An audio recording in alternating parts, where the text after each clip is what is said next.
Bienvenidos a esta nueva exploración. Hoy nos vamos a sumergir en un misterio cósmico realmente fascinante. 3I Atlas. Es apenas el tercer visitante interestelar que hemos podido confirmar, ¿eh? Cruzando nuestro sistema solar. Imagínate. Y cuando el sistema Atlas lo vio allá por el 1 de julio de 2025, algo no cuadraba del todo. ¿Se movía? Diferente, ¿verdad? Exacto. Muy rápido, y su órbita, su camino, estaba como muy inclinado respecto al nuestro. No era lo típico. Precisamente, esa trayectoria, que llamamos hiperbólica, fue la primera gran señal. La prueba de que este objeto no era de por aquí. Vamos. Un viajero de las estrellas. Un mensajero, sí. Como encontrar una botella lanzada desde una playa cósmica desconocida. Son hallazgos increíblemente raros. Y valiosos. Y el corazón de este mensaje en particular parece girar, nunca mejor dicho, alrededor de un número, 16.79 horas. Su periodo de rotación. Suena simple, ¿no? Suena casi aburrido. Pero no, porque cuando un objeto que ha vagado millones de años por el espacio gira así, con esa precisión, ahí la cosa se pone interesante. Mucho. Porque esa rotación parece ser como la clave, el hilo que conecta un montón de características súper extrañas. Pistas que nos podrían llevar, fíjate, hasta los mismísimos orígenes del universo. A cómo se formaban planetas hace miles de millones de años. Es que estudiar estos objetos, como 3I Atlas, es como abrir una ventana a condiciones de formación planetaria que quizás ya no existen o que son muy distintas en otras partes. Son fragmentos de la historia de otros mundos. Exacto, cápsulas del tiempo cósmicas. Imagina poder analizar un ladrillo, no sé, de una casa construida en otra galaxia o en otro tiempo. Es algo así. Entonces, ¿cómo lo encontraron? Fue la red Atlas, ¿no? Sí, el sistema Atlas. Tienen telescopios en Hawái, Chile, Sudáfrica, peinando el cielo constantemente. Y el 1 de julio de 2025, uno de los telescopios chilenos, bingo, eso es, captó ese puntito de luz moviéndose raro y además, contra un fondo súper complicado, el centro galáctico, millones de estrellas, y se les había escapado antes. Pues sí, resulta que revisando archivos, otros observatorios como CTF, el Vera Rubin e incluso otras unidades de Atlas ya lo habían fotografiado. Semanas antes. Vaya. Pero nadie se dio cuenta. Estaba como escondido a plena vista, camuflado entre tantísimas estrellas de la Vía Láctea. Increíble. Y cuando lo identificaron, ya parecía un cometa.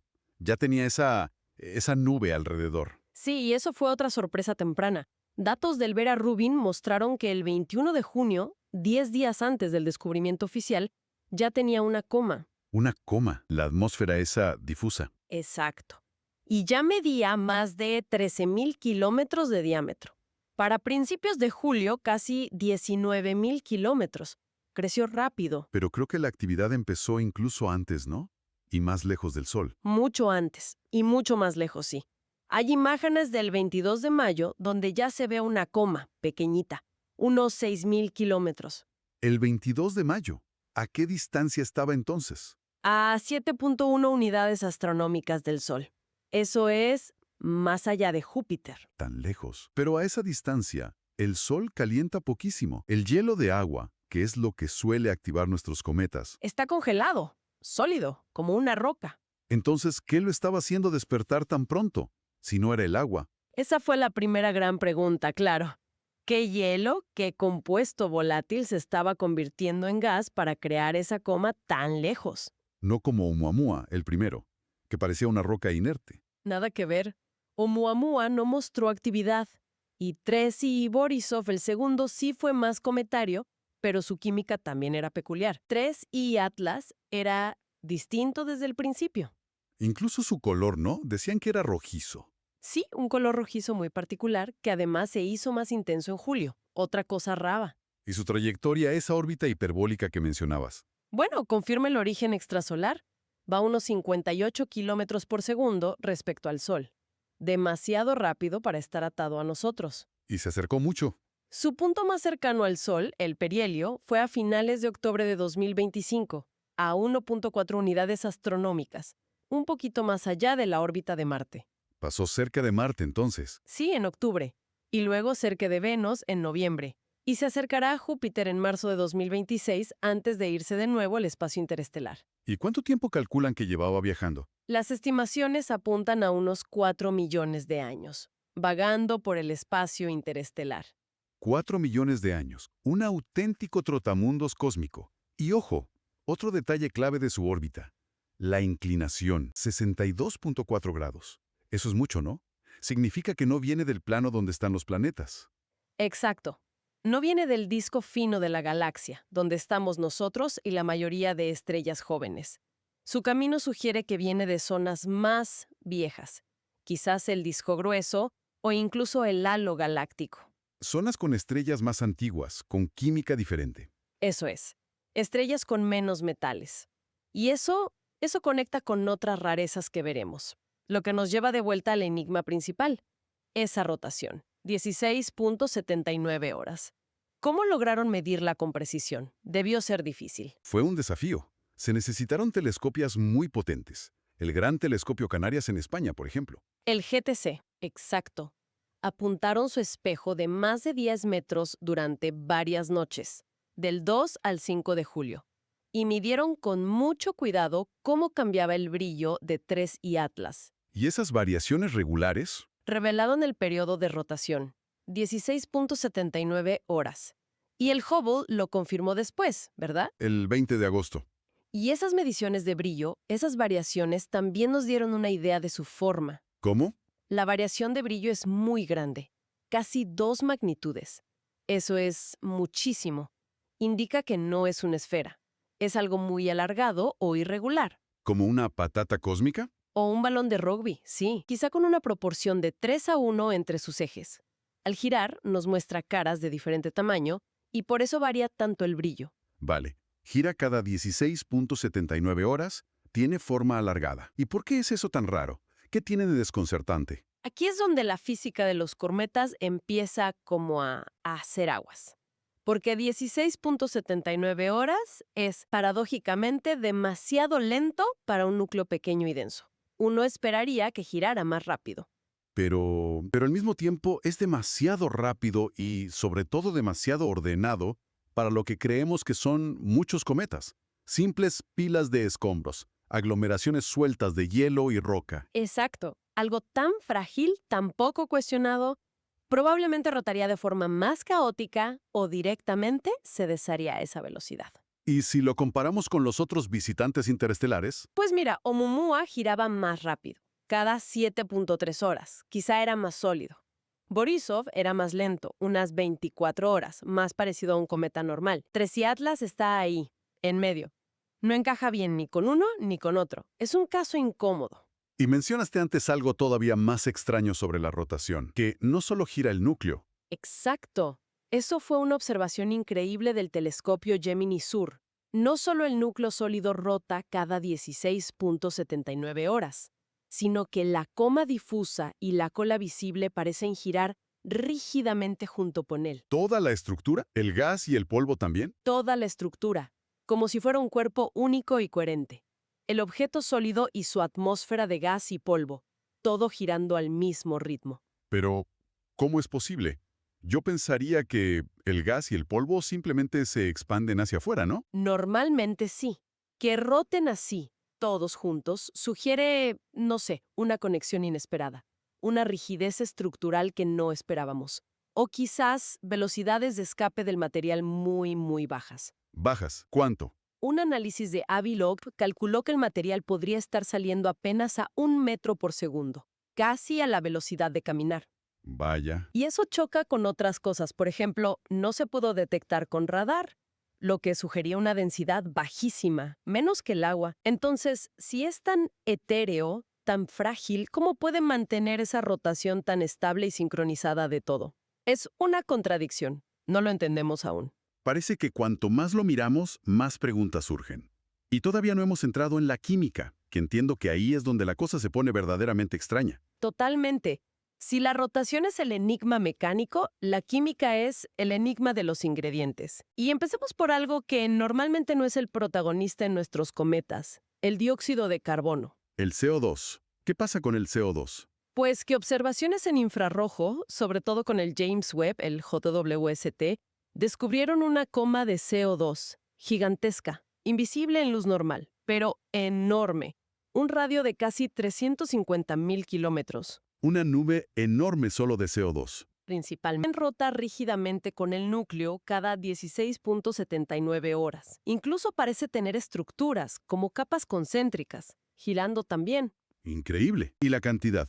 ¿Cómo se compara con el agua? Que suele ser lo principal. Ahí está el kit de la cuestión. La proporción de CO2 respecto al agua, al H2O, es mayor a 10.1, 10 veces más CO2 que agua. Exacto, 10 veces más. Es completamente al revés de lo que vemos en los cometas del sistema solar. Aquí, el agua domina totalmente. Suele ser 10 veces más abundante que el CO2. Es como encontrar una receta de pastel donde el ingrediente principal es la sal y el azúcar solo una pizca. Algo así. Y es doblemente raro porque, vale, el CO2 se convierte en gas a temperaturas más bajas que el agua. Y eso podría explicar por qué estaba activo tan lejos del Sol. Claro. Pero no debería ser capaz de impulsar tanta actividad, ni dominar tantísimo la composición. Nuestros modelos simplemente no lo explican. Y además del CO2, había algo más raro. Sí, el JWST también detectó una producción altísima de formaldehído. Otra molécula orgánica, más de 1000 kilos por segundo. Muchísimo. Y es difícil explicar cómo se forma tanto formaldehído a esas distancias y temperaturas tan bajas. Un misterio más. Una química completamente patas arriba. Hay algo que choque aún más con lo que sabemos. Oh, sí. Quizás la anomalía química más impactante vino del VLT, el Very Large Telescope en Chile. ¿Qué encontraron? Usando un instrumento súper preciso llamado UVS, que descompone la luz en todos sus colores, detectaron níquel atómico en la coma. Bueno, níquel. Es tan raro. Detectar níquel podría ser raro, pero no imposible. Lo realmente chocante, lo increíble es que detectaron níquel prácticamente sin hierro. ¿Cómo que sin hierro? Pero ¿no van siempre juntos el níquel y el hierro? Exacto. Piensa en ellos como gemelos cósmicos, inseparables. Se forman juntos en las estrellas masivas en la fusión nuclear. Se condensan juntos cuando se forman los planetas. Encontrar uno sin el otro es... Es como encontrar, no sé, mantequilla de cacahuete cósmica sin la mermelada.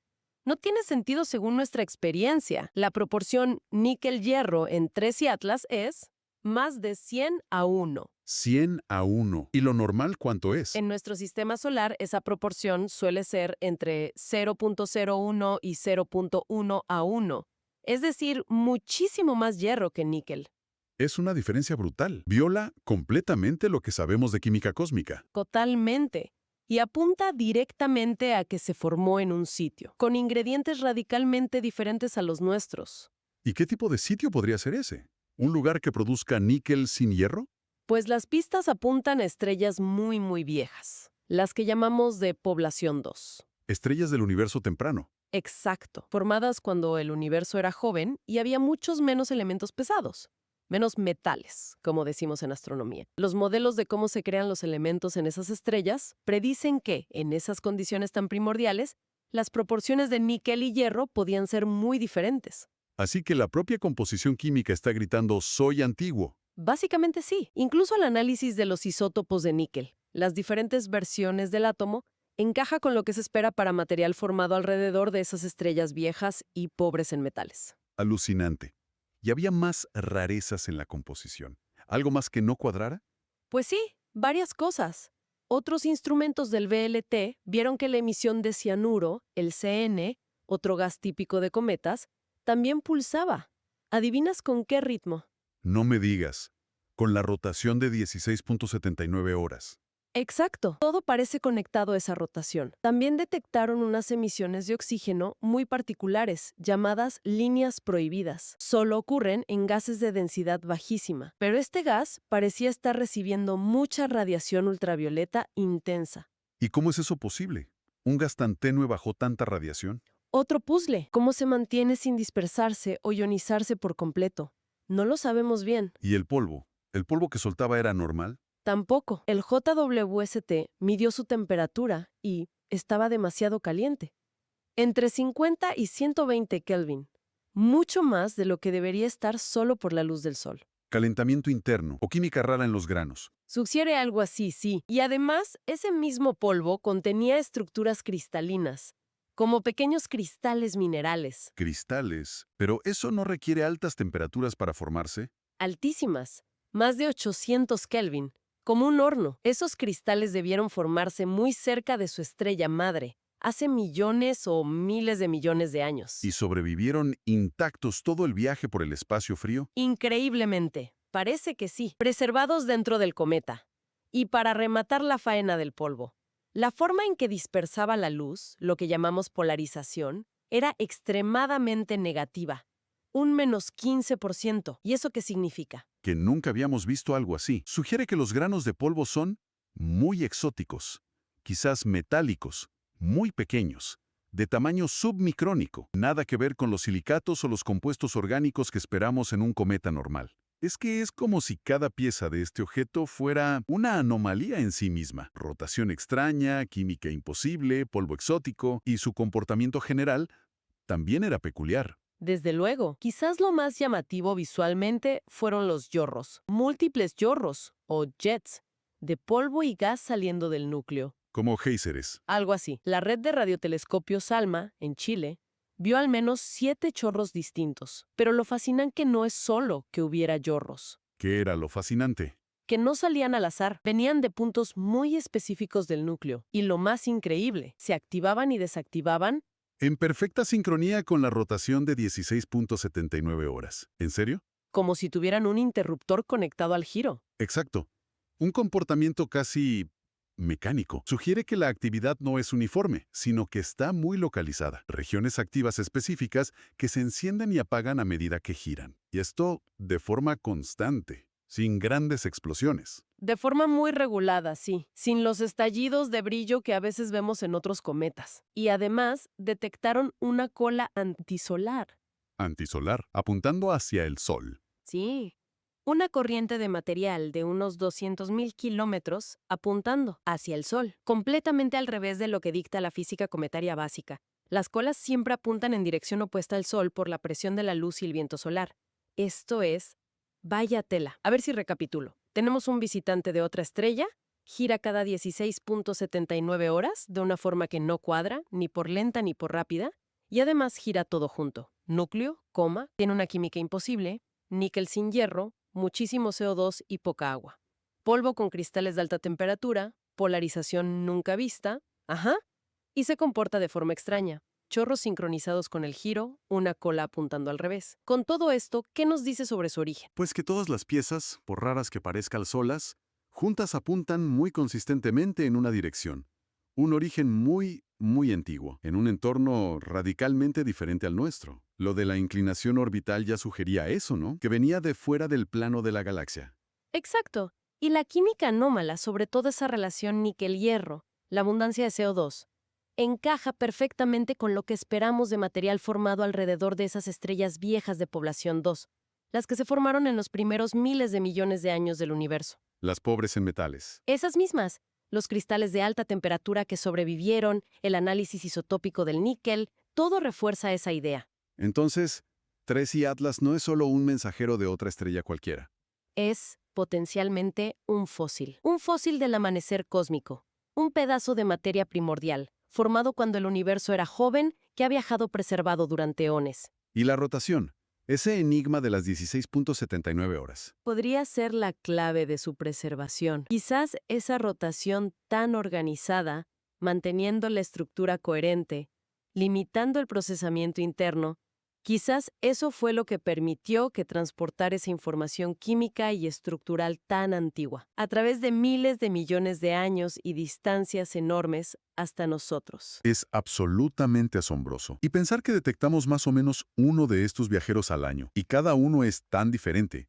Oumuamua, Borisov, ahora Atlas, nos están mostrando una diversidad ahí fuera que apenas empezamos a comprender. Totalmente. Tracy Atlas no solo desafía nuestros modelos de cometas, sino que nos da una ventana única a cómo eran las cosas en esos entornos primordiales, pobres en metales hace miles de millones de años. Es una pieza tangible de la historia cósmica llegando a nuestra puerta. Un objeto con una rotación precisa, ligada a química imposible, comportamiento mecánico y un origen ancestral, un verdadero fósil del universo temprano, preservado quizás por su propio giro constante. Es Una idea muy potente.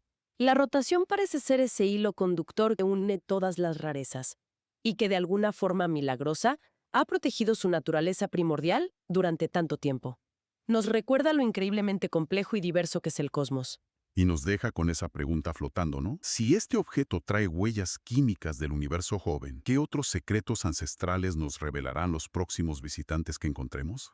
Secretos sobre las primeras estrellas, cómo se formaron las primeras galaxias, quizás incluso sobre la química que pudo llevar a la vida. Exacto. ¿Qué nos dice toda esta diversidad sobre la posibilidad de vida en entornos muy, muy diferentes al nuestro? Esa es la gran incógnita y la gran emoción de esta nueva era de descubrimientos interestelares. Cada nueva mensajero es una nueva pista en esa búsqueda fundamental para entender nuestro lugar en el universo y la variedad de mundos posibles.